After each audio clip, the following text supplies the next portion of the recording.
दोस्तों नमस्कार। तो पब्लिक अगेंस्ट करप्शन की पोल खोल अभियान की अगले एपिसोड में आपका स्वागत है। आइए आज हम बात करते हैं एक ऐसे मामले की जो कि पुलिस मुख्यालय के अंदर हो गया। अगर कहीं पर कोई अपराध होता है तो हम जाते हैं पुलिस के पास, हम उम्मीद करते हैं कि पुलिस हमारी हेल्प करेगी और हम ये मान के चलते हैं कि करती भी है। लेकिन अगर कोई अपराध पुलिस हेडक्वार्टर के अंदर हो जाए, पुलिस मुख्यालय में हो जाए और पुलिस के सर्वोच्च अधिकारियों के सामने हो जाए और बार बार बताने के बावजूद उस पर कार्रवाई नहीं की जाए तो हम उसे क्या मानेंगे? क्या इसमें पुलिस की मिलीभगत कहीं पर शो नहीं होती? ऐसा ही एक मामला है जिसमें कि फर्जी दस्तावेजों के आधार पर पुलिस हेडक्वार्टर के अंदर टेंडर ले लिया गया।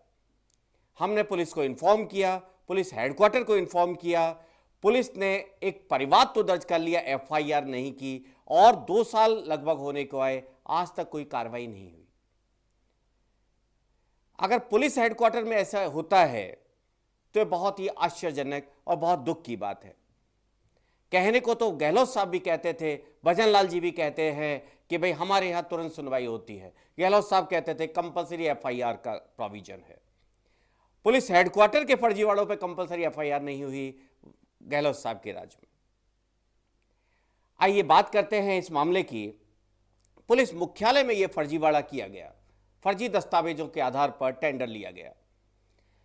2016 में एक टेंडर निकाला गया आईटी की सर्विसेज के लिए कि भाई आप हमारे यहां कुछ लोग लगा दीजिए, और जो टेंडर की शर्तें थी लीगल एंटिटी होना चाहिए, ठीक है साहब। एवरेज जो टर्नओवर है वो करीब 2 करोड़ रुपए होना चाहिए पिछले 3 साल का, ठीक है साहब। नेटवर्थ पॉजिटिव होना चाहिए, ठीक है साहब। इसके बाद bidder must have successfully completed at least 1 ITITS project, computer science से रिलेटेड, आईटी से related project worth 1 crore during the last 4 financial years. पिछले 4 सालों में 1 करोड़ का एक काम किया हुआ होना चाहिए। यह तकनीकी योग्यता मांगी गई थी। इसके बाद क्या हुआ साहब, और कुछ जो रिक्वायरमेंट थी उसमें एक रिक्वायरमेंट थी, ये जो आपकी 7वीं मैंडेटरी अंडरटेकिंग है, मैंडेटरी अंडरटेकिंग का जो बी पार्ट है, not have and their directors and officers not have been convicted of any criminal offense related to their professional conduct or the making of false statements or misrepresentation as to their qualifications to enter into a procurement contract within a period of 3 years. 3 years preceding the commencement of the procurement process or not have been otherwise disqualified pursuant to debarment proceedings, कि डिवारमेंट proceedings के बाद में उसे डिवार नहीं किया हुआ होना चाहिए। तो इसमें था मेन मोटे तौर पे अगर हम बात करें तो जो शर्तें रखी गई थी कि भाई पिछले 3 साल में आपका 1 करोड़ का काम किया हुआ होना चाहिए, पहला। और दूसरा बात था कि भाई इसे पिछले 3 साल में कहीं से डिबार नहीं किया हुआ होना चाहिए। ये मुख्य तौर पर शर्तें हैं जिनकी की अपन बात कर रहे हैं। टेंडर 30/11/2016 को निकला था, टेंडर आईडी ये दिया हुआ है। बड़ी मुश्किल से मुझे आरटीआई में डॉक्यूमेंट मिले। पुलिस हेडक्वार्टर्स ने आरटीआई में डॉक्यूमेंट नहीं दिए, अपील की नहीं दिए, सेकंड अपील की नहीं दिए। बड़ी मुश्किल से सेकंड अपील में कंप्लेंट फाइल की, बहुत मुश्किल से जाके इन्होंने मुझे 2023 के शुरू में डॉक्यूमेंट दिए। 2016 का प्रोजेक्ट मैंने 2018 से जब मुझे पता चला मैंने आरटीआई फाइल करना चालू किया। बड़ी अजीबोगरीब स्थिति है साहब। इस टेंडर के अंतर्गत एक फर्म को, बालाजी इन्फोल्यूब नाम की एक फर्म को विजयी घोषित किया गया और उसे वर्क ऑर्डर दे दिए गए। बालाजी इन्फोल्यूब की कहानी बड़ी अजीब है। इनके बेटे की एक फर्म थी precise robotics and automation, RajComp और डीआईटी में काम करती थी। बहुत फर्जीवाड़े थे, भयंकर फर्जीवाड़े, आप कहें फर्जीवाड़ों के सरताज हैं। 2016 में मेरी ही कंप्लेंट पर कुछ मैंने फर्जीवाड़े इनके निकाले, उनको 3 साल के लिए ब्लैकलिस्ट कर दिया गया। ये जो सज्जन हैं जिनकी बालाजी इन्फोल्यूब हैं, ये सज्जन ऑटोमोबाइल्स का तेल बेचने का काम करते थे, ल्यूब्रिकेंट्स बेचते थे।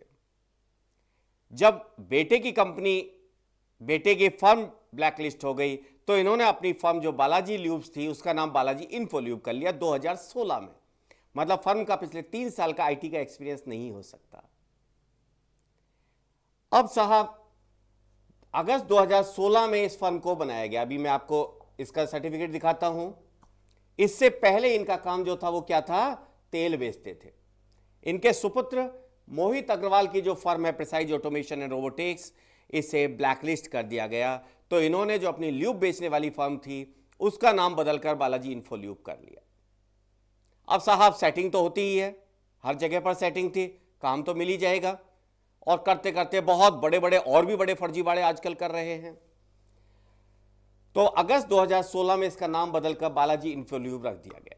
अब जब अगस्त 2016 में बालाजी इन्फोल्यूब रखा है, इसका मतलब पिछले 3 साल का एक्सपीरियंस तो 0 है, जो कि 1 करोड़ का वर्क हमने बताया गया। दूसरी बात, 2016 में इन्होंने नेशनल फर्टिलाइजर लिमिटेड, जो कि गवर्नमेंट ऑफ इंडिया की कंपनी है, उसके अंदर अपना कोई टेंडर भरा। वहां पर इनको 2 साल के लिए ब्लैकलिस्ट कर दिया गया 2/11/2016 को। यह टेंडर कब निकला साहब, 30/11/2016 को। इनको ब्लैकलिस्ट कब कर दिया गया साहब, 2/11/2016 को। हमारी जो कंडीशन थी 7D के हिसाब से ये अप्लाई नहीं कर सकते थे। इन्होंने अपना फर्जी एफिडेविट दिया कि भैया मैं कहीं से डिबार नहीं हूं। साहब ये आपका 2016 का इनका रजिस्ट्रेशन सर्टिफिकेट है। कमेंसमेंट ऑफ बिजनेस 2016 बता रहे हैं। इन्होंने बिजनेस कब चालू किया, 14/12/2016 को। मतलब इनका रजिस्ट्रेशन 2016 था। साहब इसके बाद ये नेशनल फर्टिलाइजर लिमिटेड का इनका डिबार करने का सर्टिफिकेट है 2/11/2016 का। ये सारी चीज आरटीआई में आई हुई है।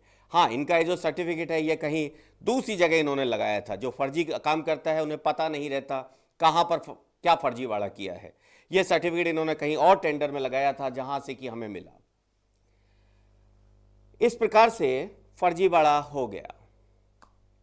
हमने श्रीमान पुलिस महानिदेशक पुलिस मुख्यालय लाल कोठी और अतिरिक्त महानिदेशालय सीआईडी सीवी को इनकी जानकारी दी। इन्होंने एक परिवाद तो दर्ज कर लिया 6/1/2023 को। आज तक इस परिवाद पर कोई कार्रवाई नहीं हुई। मेरे बयान ले लिए गए थे 2023 में ही। अब जब पुलिस मुख्यालय में ही कार्रवाई नहीं हो तो आप कहां जाइएगा। पुलिस मुख्यालय में कोई फ्रॉड करके निकल जाए, बार बार बताने के बावजूद अगर कार्रवाई नहीं कर रहे हैं।